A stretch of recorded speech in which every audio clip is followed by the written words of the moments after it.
There are no robot kids in security. There are no robot kids in security. There are no robot kids in security. There are no robot kids. Let me make something clear. I like game theory. I've been a fan since Mario was mental. Matthew Pathew and his team are the reasons that I'm into gaming as a theorist. Does that mean I will accept any theory as fact? No. I'm going to be ranking them based on how likely I think their whole robot theories are based on what evidence we do have. For once, I am genuinely considering evidence from the books. Spoiler alert, that doesn't really make it any better for these theories, honestly. Let's start with the worst theory of our robot kid collection. Let's call it Oops, All Elizabeth, for lack of a better term. This one's mainly a MatPat theory. I haven't really seen that argued by other people, or at least not with any more evidence than the MatPat version does. So, MatPat, in his episode that this is cited, never really explains why they have to be robots in this one. He treats that like a given, like that's the only solution, but never gives evidence for it in this episode. The literal logic of this theory is that there is a mysterious figure who resurrected Fazbear's Entertainment for dark purposes. That's something I totally agree with. That's definitely being applied in the games. But then this continues to, the only character who would support William would be Elizabeth, therefore she's a robot version of Elizabeth, adult, reviving the brain to bring her dad back. That is the logic jump this video goes through. There's also FNAF's VR sister thing, which MatPat cites, and the issue with that one is, it's in Fury's Rage. Almost every boss in Fury's Rage is a reference or making fun of a prior Scott Cawthon or Five Nights at Freddy's thing, and VR Sisters was a theory that existed as soon as the Vanny and Vanessa statue was revealed, which was 5 months before Fury's Rage. Which means if Scott thought too lowly of the VR Sisters premise, he could have had it put in there to be made fun of. Very hard to take this theory seriously. It's too at risk of being a joke to really use the VR sister premise as evidence for everyone being a robot. Actual book Elizabeth possesses baby, as in the fourth closet baby. Not to mention, if they were sisters, this wouldn't really make them robots. Even using the books as a main source doesn't really work well here. This would mean that either baby isn't actually possessed by Elizabeth, or the robot kid versions of Elizabeth don't have a soul. And this contradicts the parallel of William taking a creation of Henry's and using it for his own means. Not only is that not the same story, but it is actually Elizabeth's soul and fourth closet baby, which contradicts that parallel too. Elizabeth shouldn't be a child still, and if it's the whole like, oh, it's the fourth closet logic where they're all sequencing in adult age and so on, why aren't 3 out of the 4 of them locked away in their respective closets? Why are all of them still active as if they never went away? Plus, if William had the tech to make robot kids without the souls of the original kids they belong to, why isn't there an adult Evan running around at all? Hell, why isn't MatPat's theory that adult Evan is the one running the company or something like that? There's no proof for that either, but it makes more sense than everyone is Elizabeth. Plus, if William made them all to be Elizabeth or as loyal as Elizabeth, why does Vanessa waver so many times? I mean, she looks up help on its own and knowing that Lewis sees all the red flag results, which implies to me she was asking Lewis for help to be freed. And she says stuff like, I locked him away, I compartmentalized him, etc. This all really doesn't work to portray this they're all Elizabeth theory. And if you don't know, the one ending where they all eat ice cream looking at the sunset is called Vanny Redeemed, which means Vanny can also be reverted from being what would supposedly be Elizabeth's personality, which should just be on William's team by default. They shouldn't need to be redeemed or reverted in this story. I give this one only about a 10% chance. Let's move on to Gregory. In total, our evidence is a weird line and a screen effect. Okay, I will point out the lines and dialogue that I don't think mean anything really. I know it's been said a lot, but the whole "you are broken" line feels like it really exists just to make the scene less graphic. You can see this in a lot of cut dialogue. They're often changed to be less graphic in general descriptions of context. And there's not really any evidence linked to 46 being Gregory, because 46 is confirmed by the other translations to be a girl. See my prior video on that topic. So we're left with the "you look different to me" line, which is the only one that I think actually has some weight to it, and the CRT Vanity presence field effect thing when she's around. Maybe could be a robot kid clues, I will give that. They are more solid than any other line or aspect of this whole Gregory bot theory. There's a lot of wiggle room with these interpretations. Firstly, Roxy's eyes would make anyone look weird since they can see through things like walls. Meaning Gregory would be a walking nervous system or something if he was human, so Gregory would still look weird to Freddy. Not to mention, neither Freddy or Gregory really treat this line with a lot of significance. Hell, they followed up with, these are Roxy's eyes? Especially compared to lines like, I am not me. Kind of hard to really argue that's a really important line or anything. The CRT thing is a little bit more solid to me, but it still has some weird wiggle room to it. Vanny is the only enemy in the game that can't be stunned or fooled by Freddy. It would mean you would probably put in a gameplay measure to remind players or inform players that you need to take Vanny more seriously. She is a bigger threat, so let's have some more ambience. Let's really build her up. And that would require something like the CRT filter. So, it could just be the non-diegetic element to warn us what the enemy is or how threatening the scenario is. I could see it being a whole, like, his eyes are being distorted by a tech field or something like that, but it needs something more significant than that. I also want to bring up, this doesn't really debunk the whole Gregbot thing, but I thought it was worth acknowledging. People keep trying to link this as the sound discs, despite the fact that sound discs look the same to normal kids as they do to robot kids. Like, Charlie sees the illusion disc the same way everyone else do, for like what illusions they make. So, shouldn't Vanny still be invisible to Gregory if this was truly the illusion disc and he was a robot kid? Honestly, based on how Glitch Trap works, I feel like there's a better argument to me that Vanny just kind of disrupts technology in general in her presence. Not a sound disc, she just makes technology work less. This even supports Gregbot. This would be his eyes glitching and freaking out because Vanny's around. I need a line of dialogue that's treated just as important as I am not me, and something a little bit more than the CRT filter that's a bit more consistent. Something that like only really works if he's a robot. There's just too much stuff that could be passed off or tossed aside. All things considered, I'm going to be generous and give him a 30% chance of being a robot. I still think it's more likely he's not than that he is. That said, it's still 3 times more likely than what I consider Vanessa and Vanny and 46 and the CEO of New Fazbear's all being robots. Oh boy, the big one. The one that actually has some evidence, even if it has contradictions to it. Unlike the prior 2 theories, Charlie actually has been resurrected as a robot in a continuity, which is more than I can say about the Crime Child or Elizabeth, really. Like, yeah, Elizabeth kind of, but it's very different from what NatPat and other people are theorizing, so I'm not really counting that one. Point is, as this theory would go, Charlie has been resurrected this way.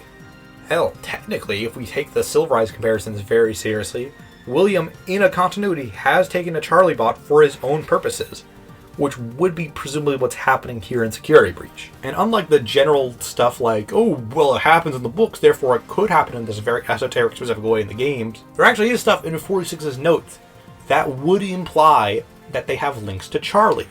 In 46's notes, she actually does write a little bit in binary. Maybe that's her being a robot and glitching, or maybe just being a newly activated robot, or whatever.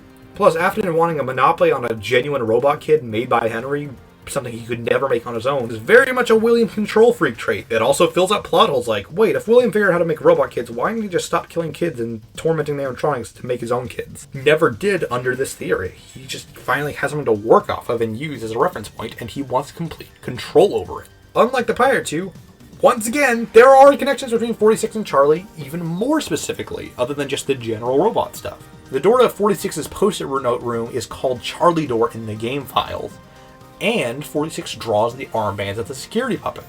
That said, there are still issues, which is why I didn't put this in my main 46 theory. 46 is established to have a good family prior to what they claim to have now. It becomes really weird when you consider that her dad's been dead for presumably years at this point. And not only that, but he specifically said he wanted everything to be forgotten, so would he even make a Charlie bot in the first place? There's also nothing to imply that 46 is lying or like manipulating her appearance here with sound discs. There's no sound frequency or anything like that in these therapy tapes. So I really don't think this is her pretending to be some other kid. They also refer to her would-be current family as past tense, which means she's lost both her families, the one she lies about having and the one she actually had, which doesn't really work for like a foster kid scenario of like they find the robot kid on the street and adopt it. That doesn't really work, and also in general, the Henry connection doesn't really work. This whole line doesn't really work under the robot kid premise. Also, we know Afton didn't build her. I guess we don't know that, but that makes no fucking sense. If you're going to make someone against you work for you, why not take your actual son who's trying to burn you twice and make him subservient and loyal? That said, I will concede that if any of these kids are a robot kid, it's probably Charlie. It'd be a very generous 50%. I could see equally being as right as it is wrong. But Now we're going to get into a lot of the more generic problems. There's a big issue with Oops All Elizabeth and Gregbot in terms of the Remnant context here. We don't know if they need Remnant at all. This especially makes even less sense if they don't need Remnant. But point being, in both contexts, there's not really a lot of Remnant to make them. In Oops All Elizabeth's case, this would imply he made multiple robots without using the Funtime or classic animatronic Remnant pools, or at least into such a small degree that he was able to make 4 without actually destroying the spirits of the prior animatronics he took them from. I'd like to point out that stuff like the kidnapping of residents makes a lot more sense under my brainwash theory, and also the behavior of Vanessa, Vanny, and Gregory all also make more sense under the brainwash premise. Another issue with this all is, why does William need to progress the control of his minions so much? Like, why does he need to persuade or manipulate them? I mean, think about it. Jeremy ends up cutting off his own face despite being manipulated by Glitchtrap. Vanessa tries to search for help. Tape Girl tries to splinter and get rid of Glitchtrap. Vanessa again tries to lock him away in therapy. Completing Princess Quest frees Vanny. And 46 herself has comments like leave and hide in her early stuff, which implies she was resistant or afraid of whoever was there. Why would William, who once again can control fucking machine, to persuade so many of his own damn robot kids? Keep in mind that the only character who's a robot who can resist Afton is Glamrock Freddy, who seems to have some sort of supernatural or other outside force keeping him from attacking Gregory. And like I said, even then, Afton can still control him without Gregory interrupting that control process. And that's pretty quick, that's near instant. Boop, boop, boop, boop, I touched the monitor, now you're mine. Plus, this also doesn't make sense for why he needs to kidnap so many people. I mean, does it take 9 people to make one robot kid? Why is Gregory borderline Doomslayer compared to the bite victim? Why would Vanny's mind need to be elaborately trapped in 3 arcade machines? Yes, that's Vanny. Tell me Cassidy walked through a maze with a flaming foxy to get a bunny mask and then talk to a Glitchtrap plush. Not to mention they went back and changed the file name after that was discovered, which implies it's something we were not meant to draw from. I mean, unless you want to argue that old unused data is actually relevant, which at that point makes the whole blood thing with Gregory relevant. Why is Vanessa named Vanessa? Novel Charlie gets to keep being Charlie as if she never died. There's one big final factor to me that makes this all less likely. The entire premise of Robot Kids hinges on Security Breach being thematically or lore or whatever wise connected to the Silver Eyes trilogy. The trilogy Scott specifically said wouldn't fit with the games like a puzzle piece and would only have inevitable similarities, which based on the context seems more like overlaps that were kind of destined to happen or only really happen because they are the same franchise at their core, rather than actual like connections that are meant to be like, oh, that happened in the book, therefore it must happen in the games too. Plus, like I said, William can't make Robot Kids according to the book lore. Fazbear Frights was also only really made to answer questions of the past year, in Scott's words, which was basically the year of UCN 2018-ish, 2017. Also, the Robot Kids don't really appear in Fazbear Frights, kind of have To Be Beautiful, but even that's pretty different than what people are talking about. So, Tales from the Pizzaplex, despite its initial reveal being labeled as in the world of the latest games, is now advertised as being an Uncharted canon. The fact that they deliberately changed it makes me kind of skeptical that it's truly part of the Security Breach continuity. The game version also, timeline-wise, doesn't perfectly line up. So the game version of Security Breach is implied to be set in 2035, which is about 12 years after the earliest time FNAF 3 could happen, which is 2023. Since we know it's some decent time after 3, maybe a few years, it's kind of hard to tell. Let's be pretty safe for this theory to give Tales the best chance of being canon and say it's only 2 years delayed. In other words, let's say that the Pizzaplex is about 10 years old in the game universe. The Tales from the Pizzaplex, or version of the Pizzaplex, has been open for at least 16 years if you look at B7's timeline. Hell, that's assuming that FNAF 3 is as early as I'm putting it. Not to mention, this is also reinforced by Lally's game, where Cade remembers going there as a kid. It's just, in general, the Tales are pretty spotty on their connections. I think it's more like they're set in the concept of the world of the games, but not in the literal events of the games. Like, these aren't events happening right before Security Breach. I will say, if you want to, you can double check this by reading the fandom summaries. They're actually pretty good ways to get through the books without having to buy or read them yourself, so I'll link that in the description so you can check it out yourself, so you can double check the stuff, because they do bring up stuff like dates, years, and all that. Now, I want to bring up that none of the books past the original trilogy really focus on this whole, like, robot kid premise. Steve's fake robot kids are janky, they leave oil spills, they bump into tables constantly, and they're really just illusions on like a conveyor belt track kind of thing going on. Billy is just being augmented to be more like an animatronic, even though it's unsuccessful and messy, and he is revealed to be human at the end. Like, that there is no like arguing around that. That's his whole character arc. Jessica in Frailty, kind of a robot person, where she has a pendant that when the pendant stops working the way it's supposed to, she kind of collapses into junk and trash. No character in Security Breach has a pendant like that. And that connection in general just doesn't work great. Like, that would imply any of them would have to be trash connected by the remnant pendant, a remnant pendant object we don't see them have, by the way. I feel like if they were really meant to be robots, it would be more obvious. The issue here isn't that it isn't possible. The issue is that there's just not any big thing that really only works under the Robot Kid logic.